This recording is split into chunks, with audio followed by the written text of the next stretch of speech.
Vamos a saludar a ya nuestra panelista de todos los días lunes. Así es, porque ya lo confirmó. Ahí está. ¿Cómo está, Roxana? Hola Cristian, muy bien. Gracias nuevamente por estar compartiendo esta jornada en tu programa Vamos al Aire a través de Radio Más. Así es, bienvenida nuevamente a radiomás.cl. Bueno, yo voy a poner acá tu información. Ahí está Roxana, ella es diplomado y magíster en Derecho Procesal de Familia, y precisamente los días lunes estamos abordando con ella temas que tienen referencia, ¿cierto?, al derecho de familia. Roxana, hoy día vamos a tratar un tema no menor, un tema bien interesante también, que también de algún modo ha tenido relevancia en estos tiempos que estamos viviendo, ¿cierto?, en esta contingencia sanitaria, y que hace referencia, yo ya lo anunciábamos, ¿cierto?, a esto que tiene que ver con la relación directa y regular en tiempos de pandemia. Para interiorizarnos un poco, ¿de qué se trata esto? ¿Qué se entiende por esta relación directa y regular? Ya, mira, qué bueno, porque es el conocido derecho de las visitas, ¿ya? Pero han habido algunas modificaciones que han cambiado la terminología. Entonces, antiguamente conocido como derecho de visita, hoy día correctamente diríamos relación directa y regular. A propósito de la nueva ley que se dictó en junio del año 2013, no sé si se recordarán porque fue de mucho revuelo social, la conocida también ley Amor de Papá.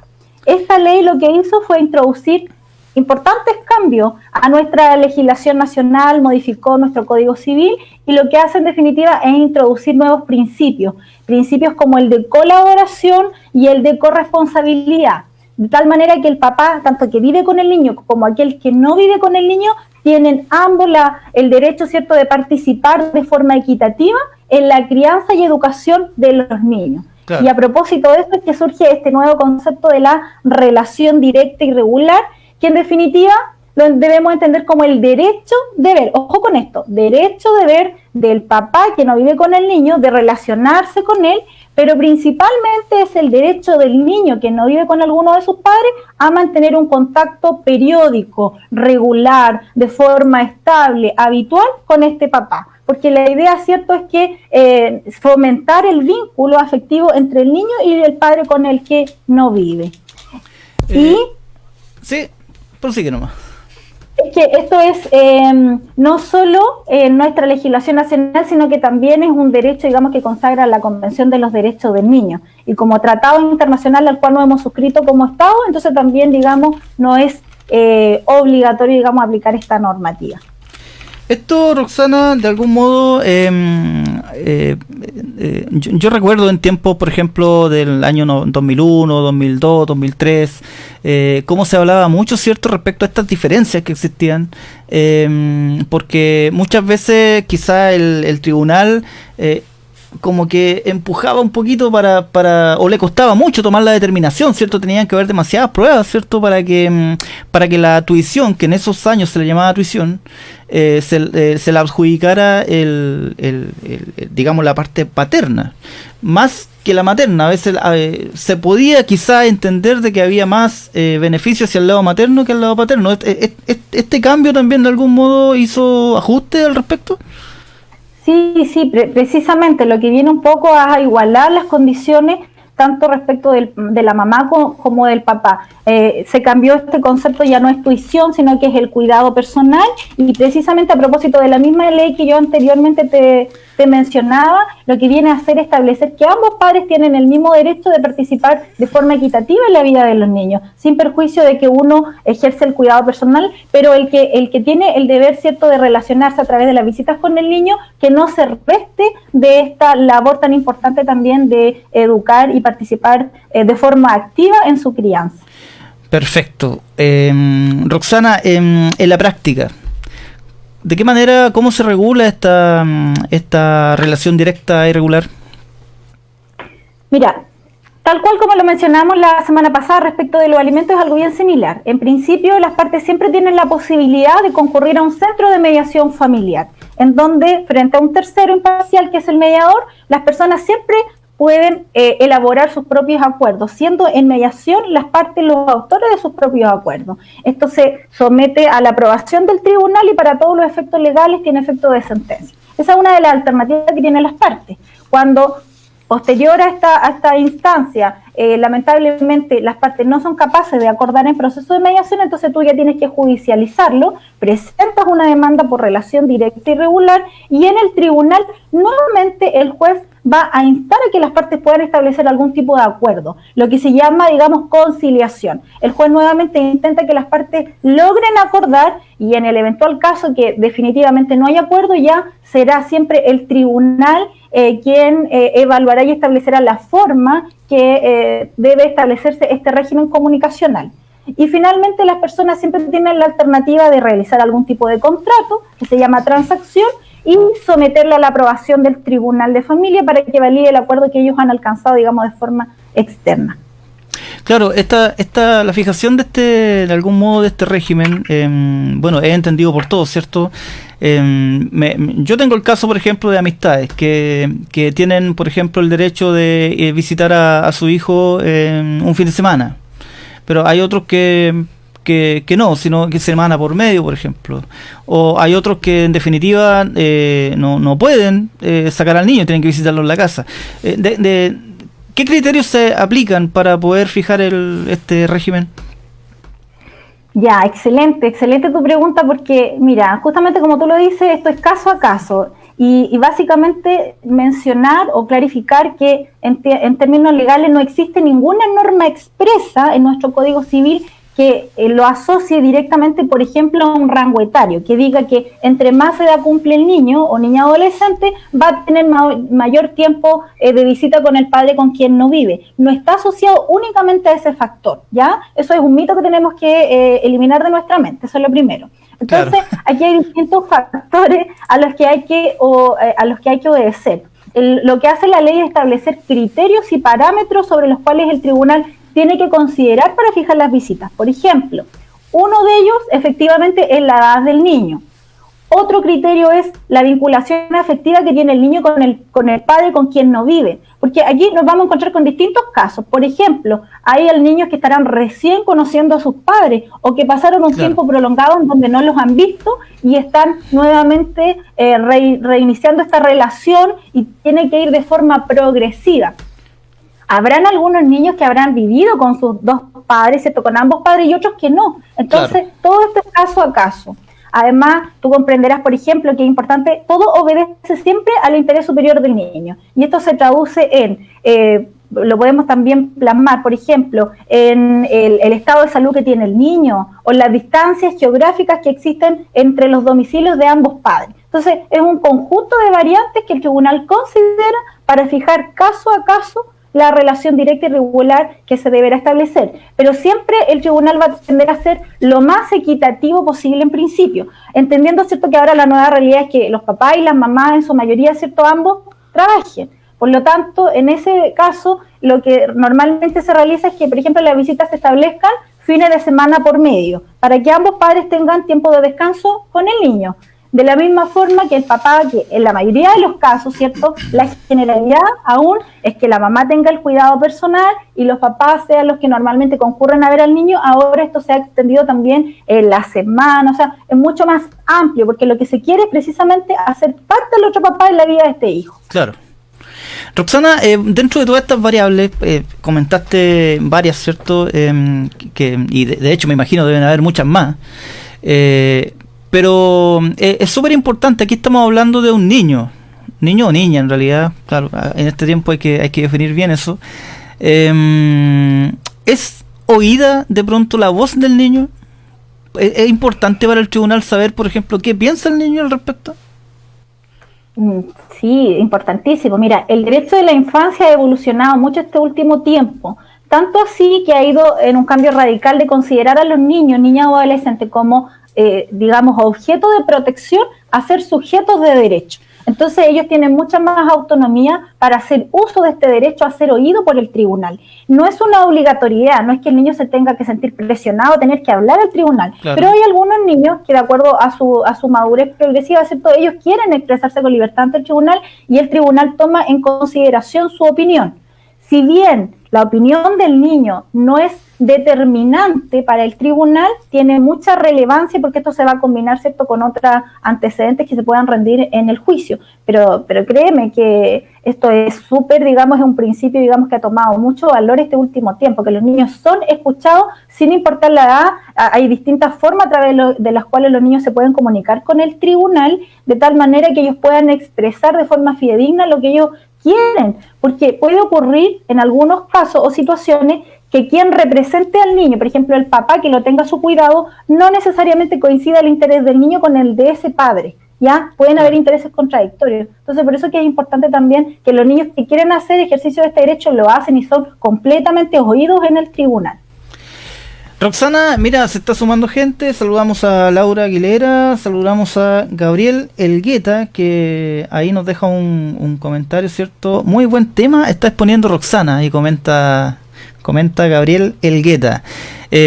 Para ti que recién te estás conectando a radiomás.cl, bueno, esto es Vamos al Aire. Emitimos de lunes a miércoles a eso de las 6 de la tarde. Estamos iniciando y siempre con algún invitado, con algún panelista, y estamos tocando temas de la contingencia, novedades, un rato agradable, ¿cierto?, para compartir durante la tarde.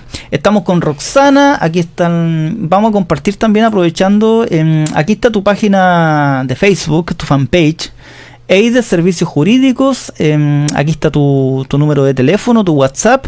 Vamos a dejarlo ahí un ratito, mientras tanto te consulto. Respecto a este régimen de visitas, ¿esto es permanente? ¿Hay posibilidades de hacer algún cambio en la determinación del tribunal? Y también quizá aprovecho de preguntarte, cuando el tribunal dicta y dice, ya, este es el régimen de visita, ¿hay algún periodo mínimo en el cual yo pueda hacer algún ajuste? Mira, qué bueno que poder clarificar estas dudas. Lo primero a decir es que, en principio, cuando se establece algún tipo de acuerdo, ya sea que las partes lo acordaron y el tribunal lo aprobó, o el tribunal lo dictaminó, en principio se pretende que estos acuerdos sean sustentables en el tiempo, ¿ya? Pero en familia, a diferencia de otras áreas, las sentencias son esencialmente modificables. Esto es súper importante que las partes lo tengan presente, porque los acuerdos y las sentencias, digamos, que se dictan, tienen en consideración únicamente las actuales circunstancias que están viviendo las partes en ese momento. Claro. Es como decir la foto del minuto. Y en la medida que las circunstancias que afectan a los participantes vayan cambiando, es importante que el acuerdo se vaya actualizando de tal manera que sea capaz ahora de satisfacer las actuales necesidades de las partes. O sea, el acuerdo ya no es actual, hay que ajustarlo porque ahora, por ejemplo, el niño creció o nos cambiamos de domicilio o han surgido distintas variantes, que lo importante es ajustar el acuerdo a las nuevas circunstancias que hoy día nos enfrentamos. Claro, Roxana, mira, te cuento, aquí se agregó, buen tema, dice Cecilia Pérez. Un saludo para Cecilia, que nos está viendo. Para Camila Cuevas, muy buena información. Ella nos comenta a través del fanpage. Yo no sé si aquí puedo... no puedo mostrar los comentarios. Roxana, importante yo creo que es saber un poco, porque... generalmente estas dos cosas van tomadas de la mano, que lo que tiene que ver con el derecho, bueno, tengo pegada la palabra derecho de visita, estamos hablando de aquí, ahí está, lo tengo notado, relación directa y regular, en relación directa y regular, ¿cierto? Que tiene que ver esto con la posibilidad de poder ir a ver a tu hijo, está tomado de la mano y fuertemente vinculado también con el tema de la pensión de alimentos. ¿Qué pasa si la persona está incumpliendo con el tema de la pensión de alimentos? ¿De algún modo altera este asunto de las visitas? Ya, mira, es importante clarificar este punto. Lo primero que aquí hay que hacer mención es que el derecho de visita y el derecho de los alimentos son completamente independientes el uno del otro, ¿ya? Si bien están relacionados, no necesariamente yo necesito del uno para poder accionar. Claro. En el sentido que si yo tengo un papá, por ejemplo, o un alimentante que está condenado a pagar una determinada suma de dinero y ya sé que o no está pagándole porque no ha regulado formalmente una pensión, o teniendo una pensión regulada no la está pagando, en ningún caso esa es una causal que lo exima de poder demandar de relación directa y regular para ver a su hijo. Y en el caso que tenga un régimen ya establecido, tampoco es una causal que lo exima para poder exigir el cumplimiento de ese régimen, ¿ya? ¿Y eso es por qué? Porque si tú lo piensas de esta forma, que el pago de la pensión de alimentos es una obligación del padre que no vive con el niño a satisfacer las necesidades del hijo. Y al mismo tiempo el derecho de visita es un derecho del niño de relacionarse con el padre.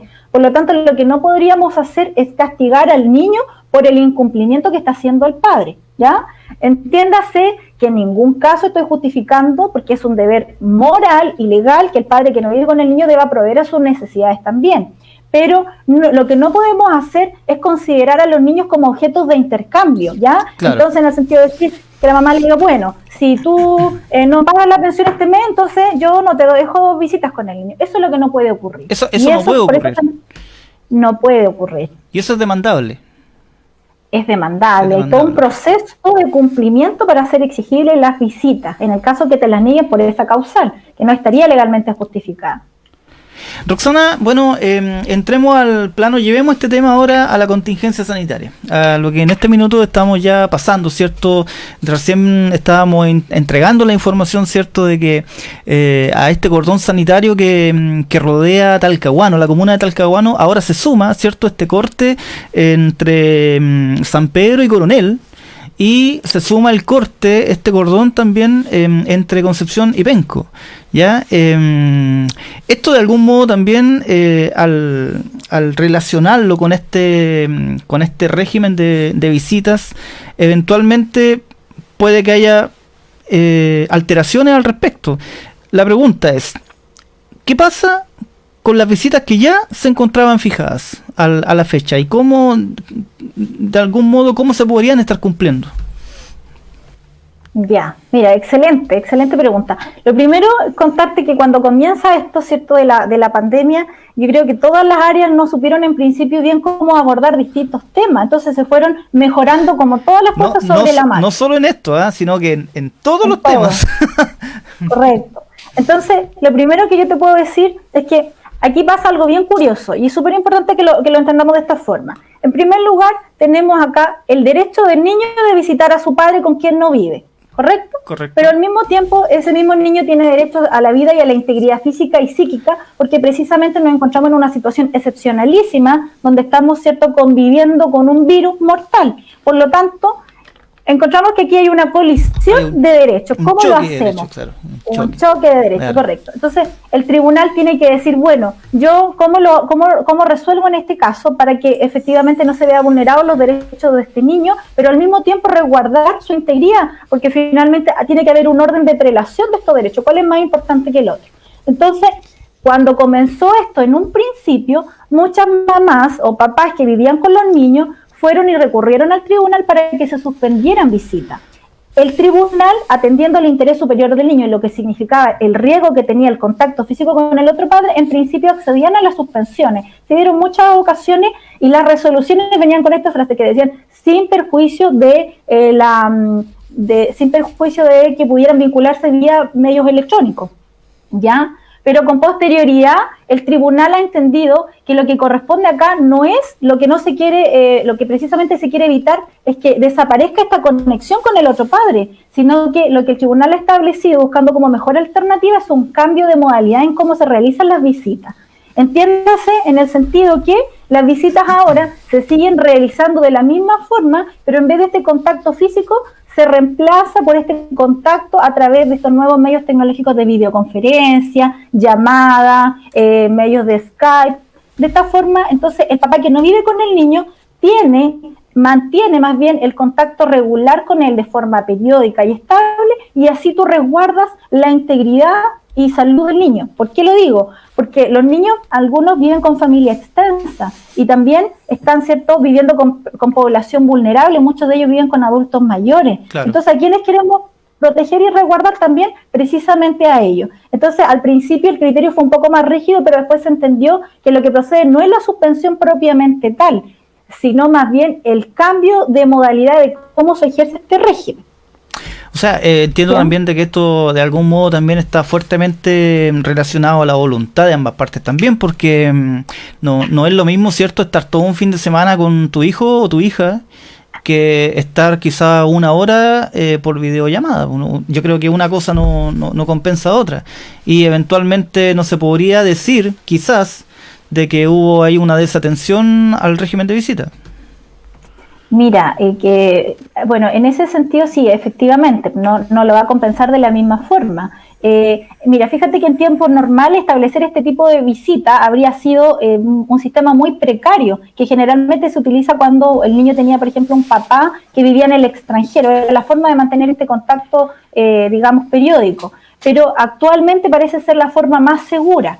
Ahora, siempre aquí hay que atender al acuerdo de las partes. O sea, cuando tú llegas a un tribunal es porque lamentablemente no hubo diálogo, faltó comunicación. Cuando tú eres capaz de colocarte de acuerdo con el otro papá, ¿cierto?, tú podrías llegar perfectamente a los acuerdos que ustedes tienen convenientes en razón del hijo, ¿ya? Y en estos casos habrá mamitas que son más aprensivas que otras, u otras que dirán, no, yo sigo pensando que si ambos nos estamos cuidando, ¿cierto?, de esta enfermedad, entonces que también puedas pasar el fin de semana con él como lo hacía normalmente. Entonces, si lo primero siempre se atiende al diálogo entre las partes. Cuando ya no hay diálogo y tú concurres a una instancia judicial, este es el criterio general que está utilizando el tribunal para darle continuidad a este régimen.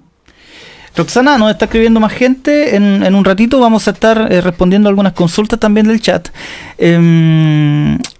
Mira, hay que tomar varias aristas aquí, porque como bien decías tú, esto de algún modo, ¿cierto?, se ha ido ajustando a la realidad en el camino.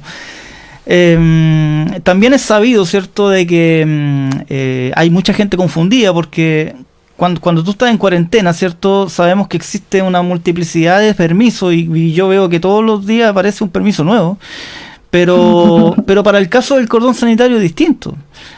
Para poder pasar al cordón sanitario existen solamente 3 salvoconductos, y dentro de esos salvoconductos no está precisamente el ir a visitar, a cumplir, ¿cierto?, con este régimen de visita. Eventualmente eso podría quizá hacer que el régimen no se cumpla. De algún modo estas faltas podrían ser compensadas. Mira, primero, en relación a eso me gustaría clarificar a las personas que con posterioridad surge efectivamente, como bien tú dices, que hay multiplicidad de permisos en cuarentena. Hay varios permisos que se han creado, y uno de ellos es el permiso que tiene que ver precisamente para trasladar al niño. No sé si lo puede ubicar ahí en la página, que a través de la comisaría virtual existe un permiso que se origina a propósito de esto, ¿ya? Pero mientras yo te voy contando, si tú lo puedes ir mostrando, contar en primer lugar que este permiso que se establece a través de la comisaría virtual es un permiso que únicamente funciona para los efectos de cuarentena, ¿ya? Los cordones sanitarios solamente pueden ser atravesados cuando tú cuentas con los salvoconductos. No existe un salvoconducto que permita, digamos, hacer visitas al niño. Por lo tanto, en principio, ¿cierto? Sí, ahí lo tiene. Sí, en principio se vería afectado. Aquí estamos revisando. Aquí está el permiso número 11, que dice permiso temporal individual, traslado, ¿cierto?, del menor o adolescente al hogar del tutelar. Correcto. Habla solamente del traslado. Sí, mira, este permiso, como bien ya lo dijimos, solamente te sirve para utilizarlo en tiempo de cuarentena. No sirve para cruzar cordones sanitarios. En segundo lugar, tampoco sirve para transitar en horario de toque de queda. Y finalmente, que yo creo que aquí se ha producido una confusión, que tiene que ver con que este permiso en ningún caso va a reemplazar una resolución del tribunal. Lo único que te permite este permiso es el traslado de un lugar a otro a propósito de ir a retirar o a dejar al niño o niña adolescente. Pero no puede un papá, por ejemplo, que saca este permiso a través de la página, exigirle a la otra parte que le haga entrega del niño cuando no sabemos si legalmente proceden esas visitas y en qué términos debieran proceder, porque no se ha regulado formalmente. Entonces, eso que quede súper claro, que este permiso en ningún caso va a reemplazar un acuerdo del tribunal, ¿ya? Una sentencia del tribunal. Claro, ¿no? Y sumado a ello, es importante informar también de que si alguien pretende sacar este permiso con la intención de pasar el cordón, no le sirve, ¿cierto? No le sirve. Mira, no le va a servir. En este sentido, no le va a servir. Y en este sentido, mira, cuando hay un acuerdo previamente establecido, los acuerdos lógicamente están en principio establecidos para ser cumplidos, no pueden tener un efecto ilusorio. Entonces yo entiendo la preocupación que tienen ambos padres de no figurar como incumplidores ante la ley. Uno porque dice, chuta, no puedo atravesar el cordón, ¿cierto?, para ir a buscar al niño, y entonces eso para ellos me imagino que representa una preocupación. Porque cada vez esto se ha ido ampliando más a distintas zonas geográficas. Entonces, en este sentido, mira, cuando se establece un acuerdo o sentencia, el tribunal cuenta con los domicilios de cada una de las partes, ¿ya? Eso es lo primero. Si tú tienes en constancia que cuál es tu domicilio, es un hecho público y notorio que hay ciertos sectores que están afectados por estas medidas sanitarias, ¿cierto? Como por ejemplo Talcahuano y los que tú mencionabas anteriormente. En esos casos ni siquiera sería para mí recomendable decir vaya a la comisaría a dejar una constancia, porque el tribunal tiene constancia de su domicilio y sabe, y es un hecho público y notorio, que usted no lo puede cruzar y que no hay un salvoconducto especial solo para esta materia. Sin embargo, si usted se cambió de domicilio y no le informó al tribunal el cambio de domicilio, entonces en este caso la recomendación es, bueno, vaya a la comisaría y establezca algún tipo de constancia que certifique en el fondo, ¿cierto?, que usted está en esa comuna afectada y que no puede atravesar el cordón, y por eso evidentemente no va a poder dar cumplimiento a la visita a la forma previamente establecida. Claro. Bueno, Laura ahí nos comentaba, ¿cierto?, de que precisamente en el caso de cuarentena solamente, claro, efectivamente ese permiso en caso de cuarentena solamente. Yo estaba compartiendo acá con ustedes lo que tiene que ver con los salvoconductos. Precisamente los salvoconductos son para poder pasar el cordón sanitario, y los salvoconductos son por trámites funerarios, por tratamientos médicos y por mudanza, y no existe otro. No existe otro. No, pero fíjate que hay una página que les sirva como dato también a quienes nos escuchan, que es la www.c19.cl. Esta página te lleva al Ministerio de Salud y también en este sentido te permite poder cruzar cuando tú lo que estás haciendo aquí no es un permiso, sino que es una declaración jurada. La puedes solicitar con el uso de la clave única o sin el uso de la clave única, solamente ingresando tu número de cédula de identidad. Ahí está. Y ahí, exacto, esa es la página. Tomen nota, esto es c19.cl. Aquí correcto. Está la posibilidad de completar los correspondientes formularios. Lo que estás haciendo con eso es realizar una declaración jurada en los casos que allí te permite, digamos, la plataforma. Interesante. Roxana, bueno, estábamos revisando los comentarios. Te cuento que se me acaba de apagar el teléfono, así que voy a conectar el chat por acá por el sistema. Pero para avanzar un poco con la conversación, hablábamos recién, ¿cierto?, de este régimen de visitas, cómo se instaura, ¿cierto?, las distintas variables, sobre todo en este tiempo de contingencia. ¿Es posible suspender legalmente estas visitas?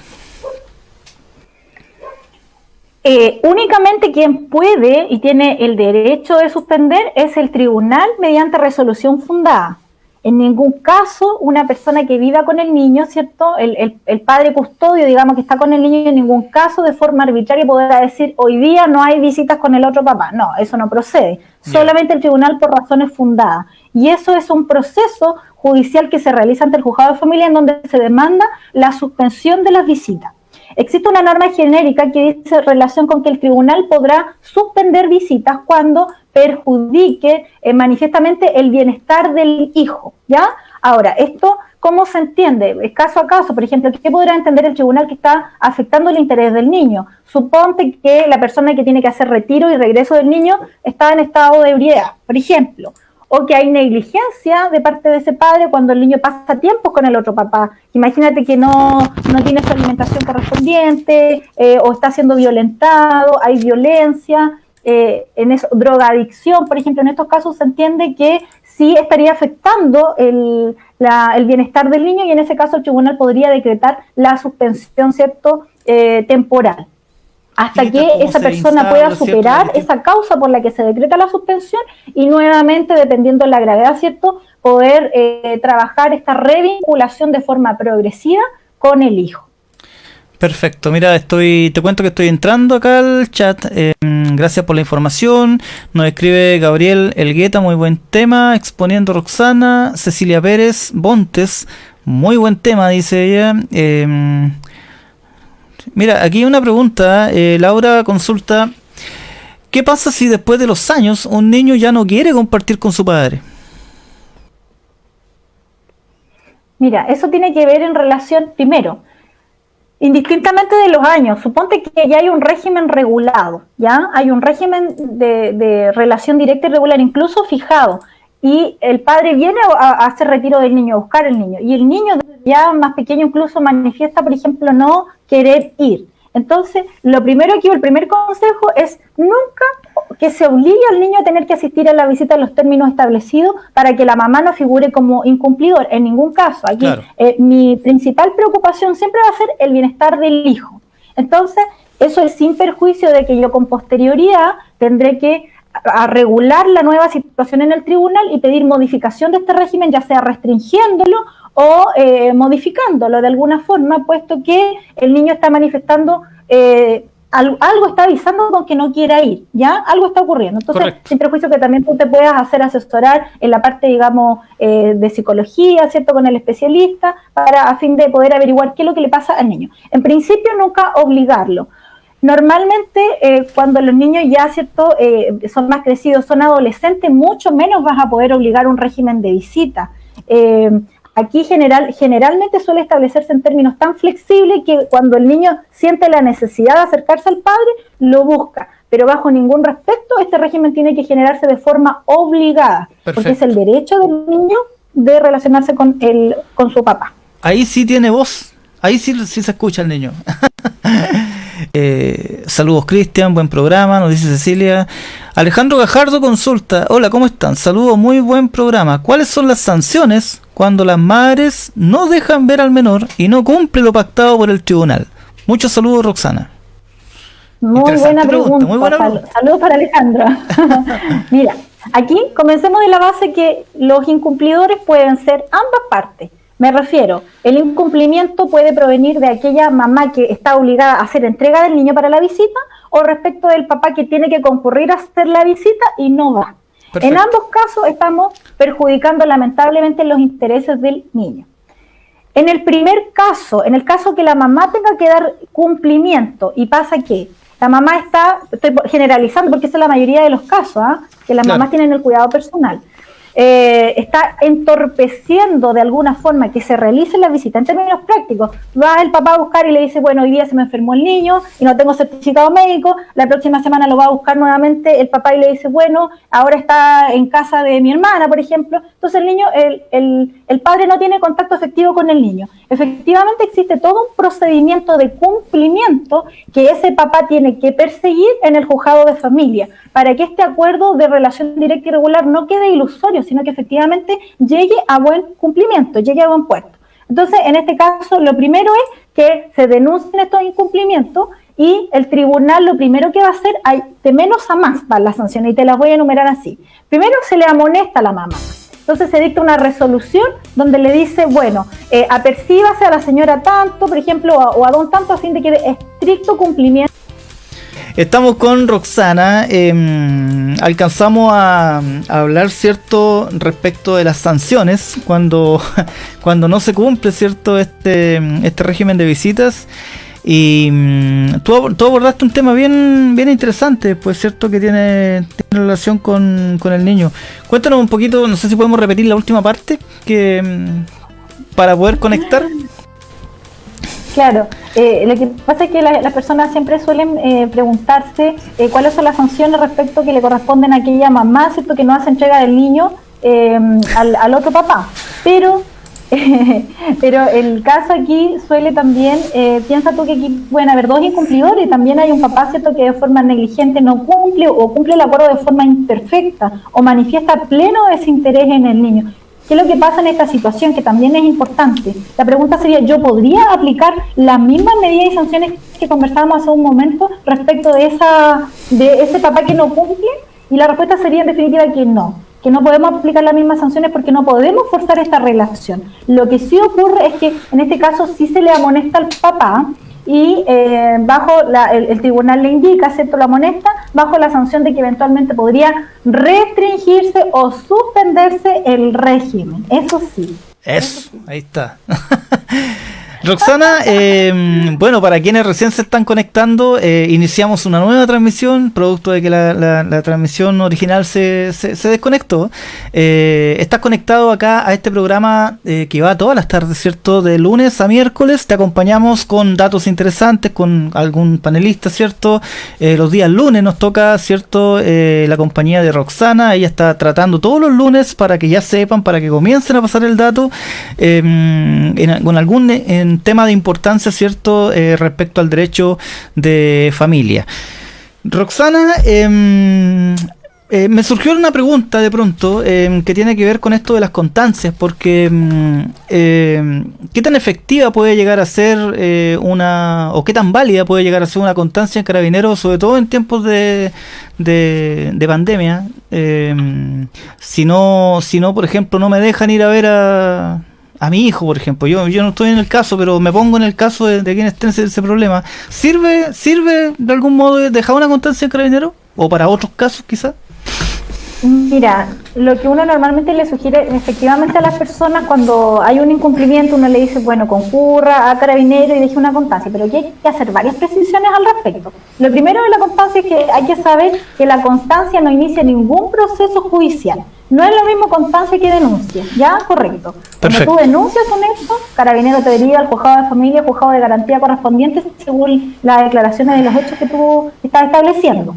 Pero la denuncia no inicia ningún proceso judicial, eso es punto número uno. Y lo segundo que debes saber respecto de las constancias es que la constancia obedece a la declaración unilateral de la voluntad de la propia parte que la está expresando, es decir, nadie te lo puede cuestionar. Por lo tanto, en un tribunal una constancia no tiene un valor probatorio, por lo mismo. ¿Por qué? Porque la constancia obedece únicamente a la declaración de lo que la propia parte puede expresar, y tú puedes válidamente expresar lo que tú quieras en una constancia y nadie te Correcto. va a cuestionar. Puedo decir lo que quiera, puedo inventarme toda una historia. Es como ir a hacer una declaración jurada a la notaría y yo digo, bueno, yo soy dueña de un diamante que vale tanto. Y a lo mejor a lo mejor ni existe. El notario dice la fecha, dice que soy yo la persona, pero el contenido de eso es cuestionable, ¿correcto? Perfecto, ya, perfecto. Entonces, pasa lo mismo con las constancias, te lo grafico de esa forma para que se pueda entender.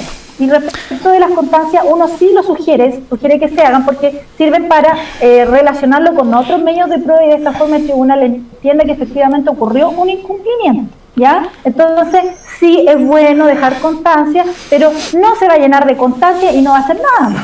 Claro. Hay gente que reúne mucha constancia y no pide finalmente ninguna medida de apremio. Entonces, cuando ya usted fue una vez, fue dos veces, bueno, ya la tercera, entonces pida cumplimiento. Claro. Haga valer el derecho, que no es solo su derecho, sino que es el derecho de su hijo de poder pasar tiempo con él.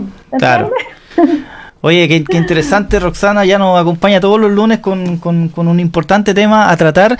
Acá nos escribió, mira, fue categórico, Oscar Cerda Sánchez, nos dice, ups, BTR. Así de simple. Oye, un saludo ahí para Oscar Alejandro Cerda Sánchez, que nos está viendo también. Rápidamente se ha conectado más gente, ¿eh? Así que...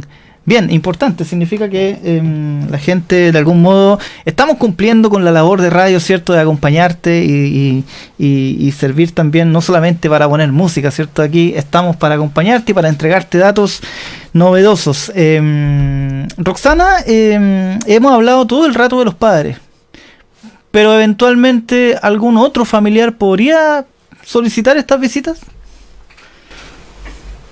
Sí, mira, la ley en principio, ¿cierto?, lo establece respecto del padre, o madre con el que no vive, pero también lo establece respecto de los abuelos. Los abuelos también tienen el derecho, cierto deber de pasar un tiempo de calidad con el niño, pero no es el derecho de los abuelos, sino que es el derecho del niño de relacionarse con su familia paterna o materna según corresponde, ¿ya? Velo siempre desde esa perspectiva, del derecho del niño de que pueda ser visitado por estas personas.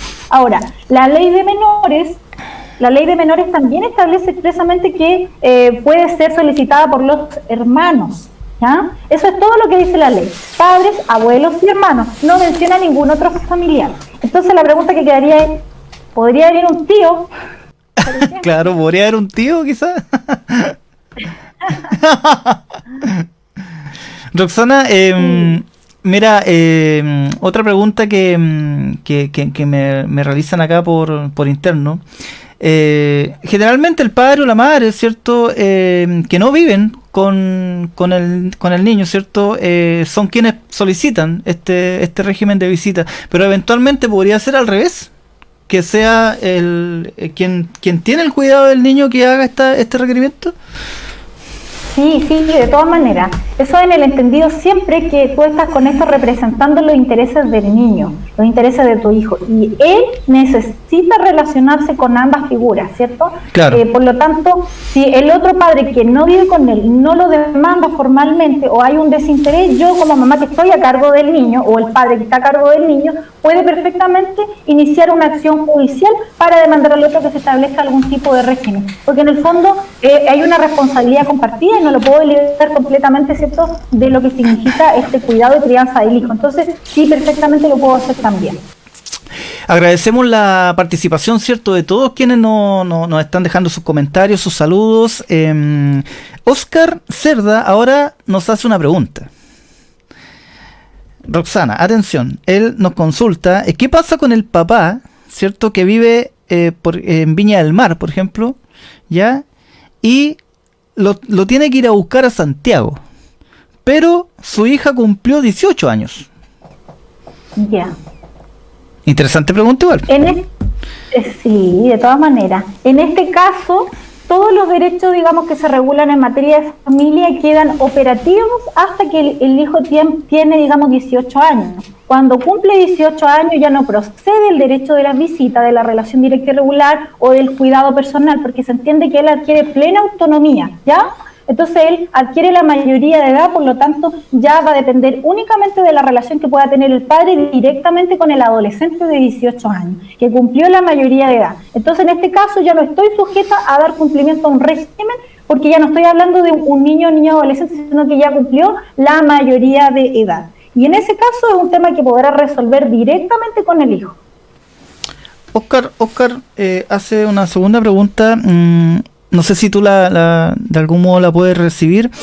¿Ha tenido que llevar solo al menor? ¿Puede hacer alguna acción para que su hija esté con su padre? ¿Se entiende?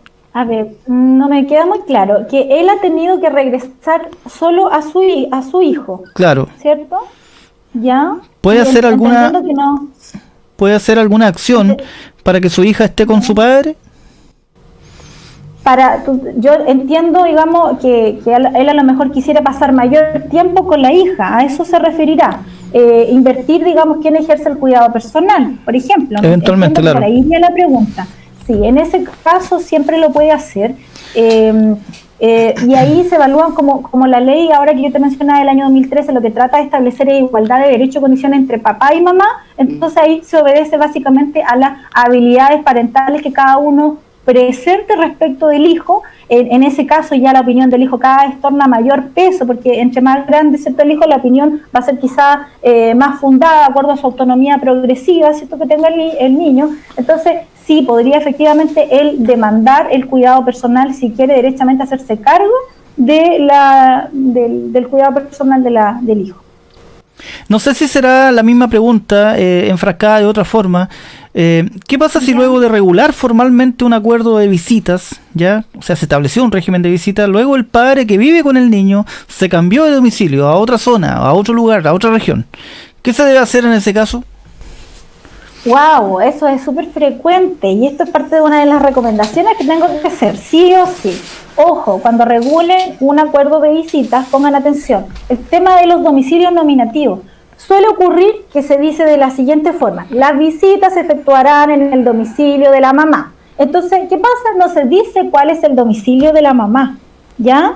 Eso es un tema, porque el domicilio de la mamá, yo hoy día estoy en Concepción al momento de firmar el acuerdo, pero claro, el mes siguiente me traslado de región. Entonces, mi domicilio siempre va a ser donde yo me traslade. Y eso, en principio, nunca va a representar un incumplimiento en términos legales, porque el niño sigue el domicilio mío, donde yo me traslado, y yo no estaría figurando para ningún caso incumplidora.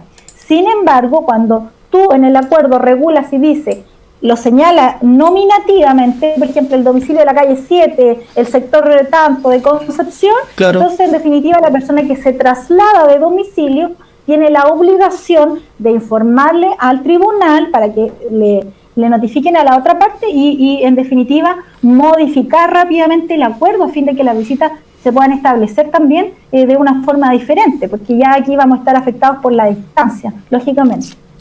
Oye, nosotros de algún modo teníamos un programado, y esto habla bien, habla bien de la entrevista, habla bien de la panelista, habla bien de la gestión, porque en un principio dijimos vamos a estar media hora conectados con esta entrevista, y fíjate que ya van a ser las 7 de la tarde, significa que llevamos una hora una hora hablando de esta relación directa y regular.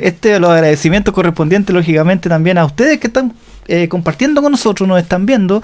De hecho, Oscar da sus agradecimientos, está expresando su agradecimiento porque dice que la explicación fue súper clara y precisa. Saludos. Muchas gracias, Oscar, un saludo para ti y te esperamos el próximo lunes también, y que sepas también, y todos quienes nos están viendo, que este programa se emite de lunes a miércoles entre las 6 y las 7 de la tarde.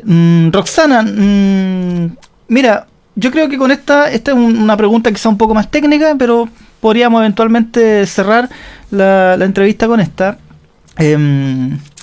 Ante el tribunal, ¿qué se debe probar básicamente para solicitar estas visitas?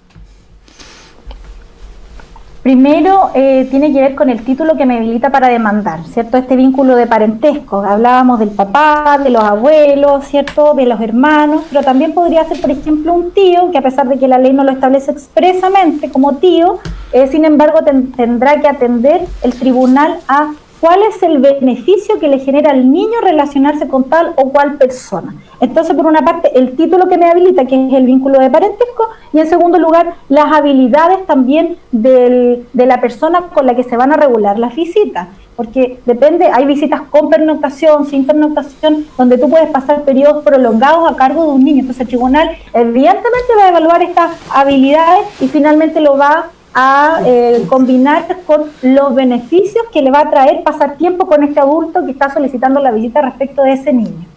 Oye, oye, cada lunes vamos a tener una clase magistral de Derecho de Familia acá en radiomás.cl y muy interesante, de verdad. Acá nos escribe Pili Semillita, dice Pili Semillita, dice Roxana la mejor. Mira, bien, Un saludo para ella también. Un saludo también para ella. Roxana, bueno, ya para ir cerrando esta entrevista, muy interesante por lo demás, ¿cuáles serían un poco las recomendaciones respecto a esto, cierto, del régimen de visita y por ambas partes? Mira, recomendación número 1. Hay personas que tienden a establecer acuerdos que son muy rígidos. Los acuerdos muy rígidos no se recomiendan. Hay personas que desean establecer acuerdos tan completos que tú regules todo. Día, horario, quién va a buscar, quién lo regresa, fechas especiales, muchas fechas especiales, pero en definitiva, entre más completo y rígido es el acuerdo, estamos más expuestos a incumplirlo en definitiva ambas partes. Entonces siempre tiene que haber cierta flexibilidad, porque de lo contrario las partes siempre van a estar con ese desgaste emocional de concurrir a través de terceras personas, mediadores o tribunal de familia para que restablezca estos acuerdos en definitiva. Entonces, un poco de flexibilidad en cómo yo establezco el acuerdo, ¿ya? No sea tan riguroso, claro. No tan estricto. Claro. Segunda recomendación que yo les diría, que nunca regulen, salvo que se trate de un adolescente, que nunca regulen un régimen de relación directa y regular en términos tan amplios de forma flexible, que finalmente para los efectos de evaluar un cumplimiento no se sepa qué debo demandar. Por ejemplo, la relación directa y regular se establece en términos flexibles, y eso en definitiva es ausencia de regulación, ¿ya? Porque como no tengo días y horarios específicos, no sé como papá cuándo ir a buscar al niño, ni la mamá va a quedar al arbitrio de la madre, en definitiva hacer entrega del niño como si no hubiese regulación alguna. Claro. ¿Ya? Y tercera recomendación que yo les podría hacer, esto que yo les explicaba nuevamente de los domicilios nominativos. Pongan mucha atención cuando regulan un acuerdo y que quede expresamente dónde se va a efectuar el acuerdo, ¿ya? Para evitarle después algunas dificultades mayores. Oye, ahí estaban los 3 tips. Los 3 tips de cierre respecto a este tema que hemos tratado hoy día, ¿cierto? Que hace referencia a la relación directa y regular, sobre todo en tiempos de pandemia. Para ti que te estás recién sumando a la transmisión, te invitamos a que revises esta entrevista, ¿cierto? Va a quedar alojada en el fanpage de radiomás.cl. Revisemos también rápidamente el fanpage de Roxana. Aquí está, ustedes ingresan a Facebook, EIDE, Servicios Jurídicos, ahí está el teléfono de contacto, el WhatsApp, para que puedan hacer sus consultas, ¿cierto? Quizás conseguir algún tipo de asesoría en términos jurídicos, sobre todo especialista en derecho de familia. Roxana, ¿qué podemos adelantar para la próxima semana? Muy buena pregunta. Sí, aprovechando. Mira, lo importante es transmitir a las personas lo que hoy día está ocurriendo a propósito de la contingencia, cómo estamos solucionando nuestros distintos conflictos familiares en época de pandemia. Y hubo una noticia hace algún mes atrás de un divorcio expreso, un divorcio que se realizó por videoconferencia. ¿Ya? Dios mío, ¿qué está pasando? Eso es todo lo que puedo anunciar. Ya. Oye, pero está bien el término, ¿no? En tiempo de pandemia. Tendería a ser medio peyorativo el término, ¿cierto? Como divorcio express. Sí, porque en realidad lo que está ocurriendo es el divorcio, y hay distintos tipos de divorcio por distintas causales. Pero ¿cómo se lleva a cabo en tiempo de la contingencia social? Ok, bueno, quienes nos están escuchando ya saben, quien conozca un amigo, una amiga que esté pasando por este proceso, no se pierdan el próximo lunes, ¿cierto? Roxana va a estar tratando este tema con lujo de detalle, igual que la semana pasada estuvimos viendo el tema del retiro del 10%, la retención de este 10% por la pensión de alimentos. Hoy día estuvimos revisando esto que hace relación a las visitas, ¿cierto? Y la próxima semana se vienen los divorcios. ¡Oh! Roxana, un lujo tenerte acá en radiomás.cl, agradecerte nuevamente tu tiempo, ¿cierto? Estar acá con nosotros, me imagino que has estado con harto movimiento. Sí, mucho movimiento, pero de todas maneras, Cristian, agradecerte la invitación, un placer para mí poder compartir con ustedes a través de tu programa. Eso. Así que nos estamos viendo. Bien, Roxana, nos reencontramos entonces, Dios mediante, el próximo lunes. Y tú conoces a la Cote, ¿cierto? A María José Quintanilla, ¿cierto? Sí, correcto. Fíjate que hace poquito sacó un último tema, una última canción muy preciosa por lo demás. Y ya para cerrar este programa vamos a dejarlos con esta canción que se titula, esto es Traje Flores. Así se llama, así que Roxana, nos vemos la próxima semana, el próximo lunes. Y a nuestros auditores, ¿cierto? Invitarlos a que se acerquen a las distintas redes sociales de radiomás.cl. Estamos en Instagram, en YouTube y acá en nuestro fanpage. Y no se olviden que tenemos transmisión 24/7 a través de www.radiomás.cl. Ahí puedes conectar tu teléfono por Bluetooth, ¿cierto? A tu vehículo. Puedes escuchar la radio en la noche, en el día, en la mañana, 24/7 con muy buena programación. Así que, Roxana, nos quedamos con este temita de María José Quintanilla y nos reencontramos la próxima semana.